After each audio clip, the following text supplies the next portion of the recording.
Hi, I'm Tina Oelke and your instructor for Psych155. Today we're going to get to talk about Erikson's theory of psychosocial development, how our personalities are shaped. Chapter 8 is jam-packed with a lot of information, isn't it? In it, you can follow a person from beginning of their formation, from their chromosomal start through infancy, childhood, adolescence, young adulthood, all the way to the end of life. I'd like to draw your attention in the chapter to something. We often take it for granted that we know how to think, but it's a developmental process. Piaget's theory of cognitive development outlines this process, and it's really quite interesting. Vygotsky adds to this theory by bringing in a social aspect. I'd encourage you to pay special attention to them. I'd also encourage you to consider to reflect on Kohlberg's theory of moral development. Did you ever stop to think about how your moral thoughts and behaviors were learned in stages? Kohlberg outlines how. In today's mini lesson, we're going to discuss something equally interesting, though. We're going to discuss Erikson's theory on how our personalities develop. Erikson came up with a theory of psychosocial development, or how our personalities developed. He came up with 8 different stages, and in order to move on to the next stage, there's a conflict that needs to be resolved. The first stage is trust versus mistrust. This occurs around the ages of birth to 1 year of age. This is where babies learn to trust others if their needs are met. If this stage is successfully met, then the child learns to trust others, that people are dependable, and that the world is a safe place. If this stage isn't successfully met, then the child might have trust issues or even depression. The second stage is autonomy versus shame and doubt. It occurs between the ages of 1 and 3 years of age. This is when the toddler tries for independence. If they pass this stage successfully, they learn to be independent and do things for themselves. If not, perhaps the parents are too permissive or overly controlling, then they might experience self-doubt about their abilities, shame, and become overly dependent on others and lack self-esteem. The third stage is initiative versus guilt. This stage occurs during the preschool years or around ages 3 to 6. During this time, the child strives for emotional and psychological independence and attempts to satisfy their curiosity about the world. They need to try to assert control over things and their environment, like making up games and initiating activities with others.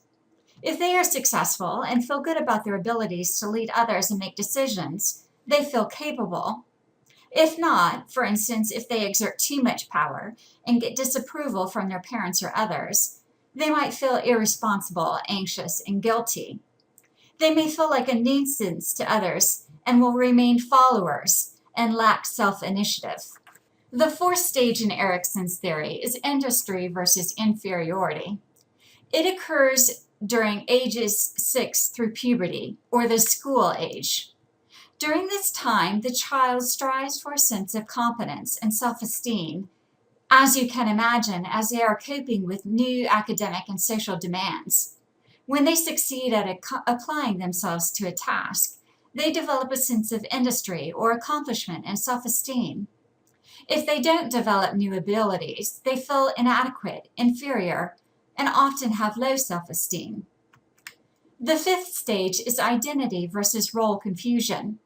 This stage occurs between the ages of 13 to the early 20s. During this time, the adolescent strives to find a consistent sense of self in terms of occupation, beliefs, attitudes, and behavioral patterns. If they are successful, they refine themselves by testing roles and integrate them to form a strong sense of identity.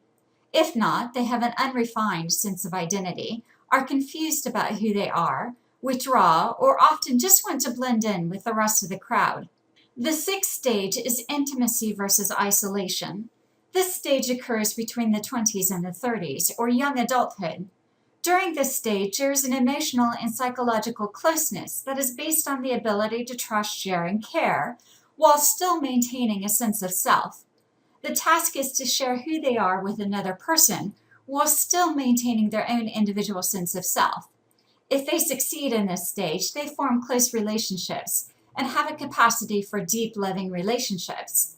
If they don't, they are often socially isolated and lonely. The seventh stage is generativity versus stagnation. This stage occurs between the ages of the 40s and the 50s, or middle adulthood. During this stage, the person often provides guidance to one's children or the next generation, or contributes to the well-being of the next generation through career or volunteer work. The challenge of this stage is to be creative, productive, and nurturing of the next generation. If this stage is passed successfully, the individual feels like they have successfully contributed to the next generation. If they don't, they feel like they lack a purpose, feel shallow and self-centered, and often feel like the world is no better off for them being in it. The last stage is ego integrity versus despair. This stage occurs in the 60s and beyond. The issue is whether or not the person will look back on their life with a sense of fulfillment or acceptance of their life. If they pass the stage successfully, they will enjoy their life and feel life satisfaction. If not, they will feel like life was a failure with regrets and despair. For today, this concludes what we will be covering in our PowerPoint mini lesson. The reflective log asks for you to either suggest ideas for future research designed to advance knowledge on the concepts in this chapter, or to apply the material learned in the chapter to a current news issue or to experiences in your own life. The topics for your logs is wide open in this chapter. You can comment on anything from prenatal development through to the end of life. What stages in life interest you that you'd like to touch on? Maybe you've seen something in the news recently that you'd like to comment on that relates to Chapter 8. There are a lot of ideas out there from Chapter 8 that you can discuss. I hope that you have fun doing it, and I can't wait to read your logs.